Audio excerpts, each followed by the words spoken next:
प्रज्वलन और सफलतापूर्ण उत्थापन LVM-3M4 rocket का। यह भीमकाय रॉकेट आसमान को चीरते हुए अपनी भयानक दहाड़ से चारों ओर कंपन उत्पन्न कर रहा है। इसे हम यहाँ महसूस कर सकते हैं और यही दहाड़ है जो वैज्ञानिकों को रोमांचित करती है। LVM-3 के उत्थापन के साथ ही हमारे अंतरिक्ष यान चंद्रयान-3 की चंद्रमा की यात्रा प्रारंभ हो चुकी है। As the rocket is soaring through the clouds in its mission to moon, every Indian witnessing the launch live is content with the feeling of watching history in the making. Orbit पर Chandrayaan-3 has attained a major milestone successfully. Chandrayaan-3 mission accomplished. Handing over to mission director. This is mission control, mission director. The LVM-3M4 Chandrayaan mission accomplished its precise satellite injection conditions. LVM-3M4 mission is successful. Jai Hind. The launch has also added a feather in the cap of LVM-3 rocket. You can watch the jubilant congratulatory gestures of ISRO scientists in the Mission Control Center. जी हाँ, चंद्रयान को सफलतापूर्वक अंतक्षेपित कर दिया गया है, लेकिन This by Secretary TOS Chairman ISRO.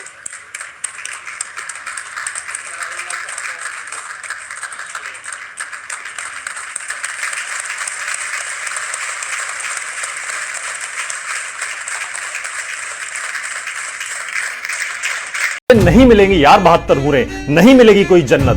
Bharat में हिंसा, पाकिस्तान में, अफगानिस्तान में, फ्रांस में हिंसा, क्या चाहिए आखिर? मैं तो जब भी ये सब देखता हूं तो मुझे अपने सनातनी होने पर एक बार फिर से गर्व होने लगता है, क्योंकि मेरी संस्कृति कहती है ना तो हम कामये राज्यम ना स्वर्गम ना पुनर्भवम कामये दुख तप्ता नाम प्राणी मर्दिनाशनम। मुझे स्वर्ग की कामना नहीं है, मुझे राज्य की कामना नहीं है और मुझे मोक्ष की भी कामना नहीं है। ऋषि क्या कहता है? कामये दुख तप्ता नाम प्राणी मर्दिनाशनम। हे ईश्वर, अगर इस धरती पर किसी को कोई दुख है, कोई पीड़ा है, कोई कष्ट है, कोई परेशानी है, तो सिर्फ उसके परेशानी को दूर कर दो। और क्या ऋषि कहता है कि सिर्फ सनातनियों के कष्ट को दूर करना?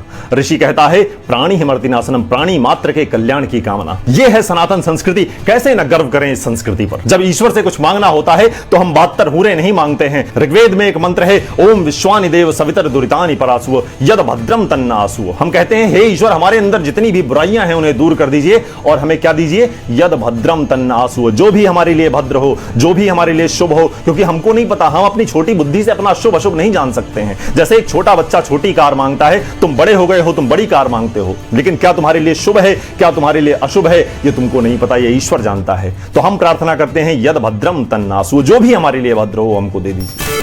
आफ्ताब अमीन पूनावाला का कोई एक चेहरा नहीं हो सकता। बहुत सारे आफ्ताब अमीन पूनावाला बाप, भाई, दोस्त, प्रेमी, पति बनकर लड़कियों की हत्या कर रहे हैं। इसे धर्म के एंगल से मत देखिए, इसे धर्म के एंगल से मत देखिए। आरोपी संजीव, रवि, लवकुश और राजकुमार 4 लोग आए और पीड़िता को दबोच लिया। उसे बोलने का मौका ही नहीं मिला ताकि आवाज सुनकर पास में घास काट रही मां मदद के लिए आ सकती। घटना का डिटेल ना तो पढ़ा जा रहा है ना बताया जा रहा है। सवर्ण जाति के इन चारों लोगों के दिमाग में ऐसा करते समय क्या गुजरा होगा, यह जानना जरूरी है। क्या जाति के कारण उन्हें यह अहंकार मिला कि किसी के साथ कुछ भी कर सकते हैं? कौन है ये लोग? You know, we are like vultures. We feed on these moments. इस पेशे को भड़वागिरी कहते हैं। अच्छा।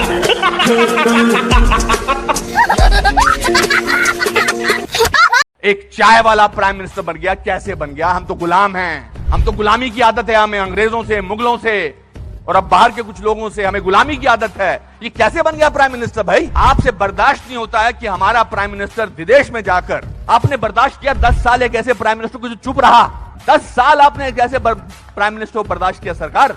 और हमारा प्राइम मिनिस्टर जो है आज बाहर के मुल्कों में जाकर, जब मैं बाहर कहता हूं क्या बात है, आपका प्राइम मिनिस्टर बहुत डायनेमिक है। Not because he speaks well, because he talks about the idea of India. He has not taken a single holiday and his Diwali is always spent in Kashmir. He's the only prime minister who has visited Kashmir thrice on a Diwali day.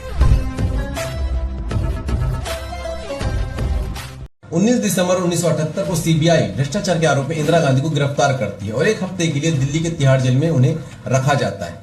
देश भर में कांग्रेसी कार्यकर्ता सड़कों पर उतरकर हंगामा करते हैं। तब ये खबर आती है कि कोलकाता से लखनऊ होते हुए दिल्ली आ रहे इंडियन एयरलाइंस के एक विमान का अपहरण कर लिया गया है। इसमें करीब 126 यात्री सवार थे। क्या आपको पता है कि उस विमान को अपहरण करने वाले अपहरणकर्ता कौन थे?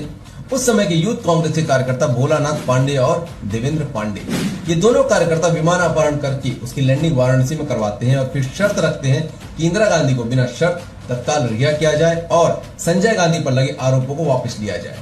रात भर सौदेबाजी का खेल खेला जाता और फिर सुबह दोनों विमान से बाहर निकलने के लिए राजी हो जाते। बाद में पता चलता है कि जिस बंदूक और बम को दिखाकर विमान का अपहरण किया गया था वो असल में टॉय गन और क्रिकेट की गेंद थी। इस पूरे आपराधिक कृत्य जिसमें करीब 126 यात्रियों की जान को खतरे में डाला गया था, उसे कांग्रेस पार्टी ने न सिर्फ एक मजाक कहा बल्कि दोनों को इनाम में अपनी पार्टी से लोकसभा और विधानसभा की सीटें देकर विधायक और मंत्री भी बनाया। एक लोकतांत्रिक देश के लिए राजनीतिक पार्टियों का समर्थन आपकी अपनी विचारधारा हो सकती है, लेकिन जब बात देश और देशवासियों की सुरक्षा की आए तो ये वीडियो उन चाटुकारों की मुंह पर मार देना जो ये कहते हैं कि आज लोकतंत्र खतरे में है और उन्हें भारत में डर लगता है। जय हिंद, वंदे मातरम। सब लोग कहते हैं कि आप हिंदू राष्ट्र की बात करते हैं, हिंदू राष्ट्र बना रहे हैं, तो कहीं ना कहीं मुस्लिम समाज की मन में ये रहता है, क्योंकि कुछ लोगों को पता है, कुछ लोगों को ज्यादातर पता नहीं है कि हिंदू राष्ट्र में मुस्लिम समाज का स्थान क्या और कहां रहेगा। गुरुजी ताली बजाइए। इस्माइल खान साहब, आपके माध्यम से हम समूचे भारतवर्ष के मुसलमानों को पहले बात तो ये कहना चाहते हैं, जो भी हमारी इस वीडियो को सुनेंगे, कि हमारे हिंदू राष्ट्र की कल्पना में भारत का मुसलमान जहां अब है वहीं रहेगा। भारत हिंदू राष्ट्र की कल्पना में जिस प्रकार पाकिस्तान में हिंदू रहते हैं उसी प्रकार भारत में मुसलमान भी रहेंगे।